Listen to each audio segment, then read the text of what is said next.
Howdy, friend. Sam Houston here, hoping you're living in high cotton. And if you're lucky enough to be in Texas, I know you're most of the way there. Now enjoy your daily dose of Texas history and Texas pride. Howdy, friend. Welcome back to the Feed Bandit podcast and your Texas history roundup for July 7th. In 1716, Mission Nuestra Señora de la Purísima Concepción de los Anayas was established by Fray Isidro Felix de Espinosa on the Angelina River near present Douglas in East Texas. Whew, I need to take a breath after those names. The mission was quite successful in serving the local Anayas, or Hyanayas, or Hyanayas Indians, that's Hainais Indians, but was plagued by drought and poor support from Mexico.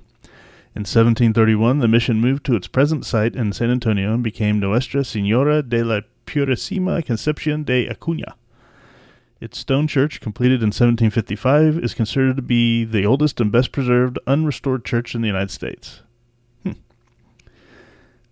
1824, Stephen F. Austin recognized James B. Bailey's claim to a league in labor on the eastern bank of the Brazos River. Bailey had presumably bought the land from the Spanish government. Austin had ordered Bailey to leave, but in 1824 he recognized Bailey's claim. Bailey died in 1832, probably from cholera. His will requested that he be buried standing up and facing west with a rifle at my side and a jug of whiskey at my feet. Now that would be a good way to be buried.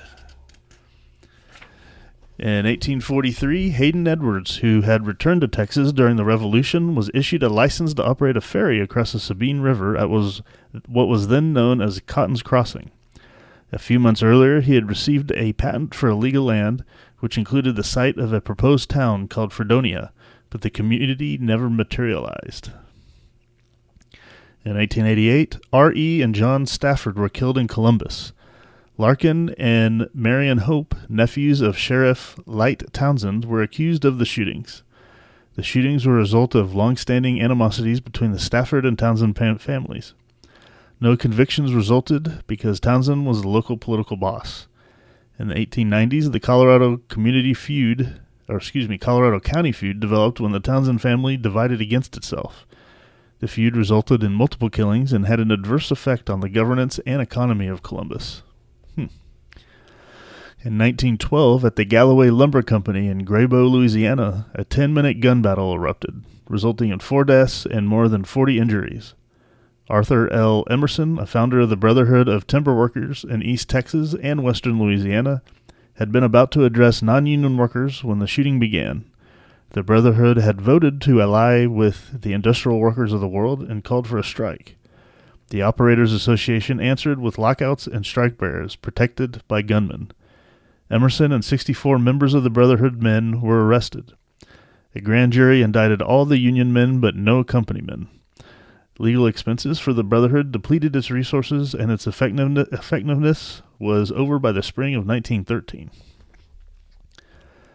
And in 2016, Micah X. Johnson ambushed Dallas police officers, killing 5 of them. 9 other officers and 2 civilians were wounded.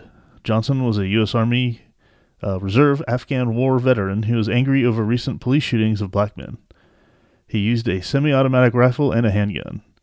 Johnson was killed by a bomb attached to a remote-controlled delivery robot. This was the deadliest targeted attack on U.S. law enforcement in 80 years. And that, my friend, was your Texas History Roundup for July 7th. Thanks so much for listening, and we will catch you back here tomorrow on the next one. You take care. Well, there you have it. If you like our podcast, check us out at feedbandit.com. There you'll find awesome Texas First outdoors gear and apparel. Your purchase helps support the Bandits and keeps this podcast on the air, fighting for you and for Texas. Remember, preserve the tradition, protect the legacy. Until next time.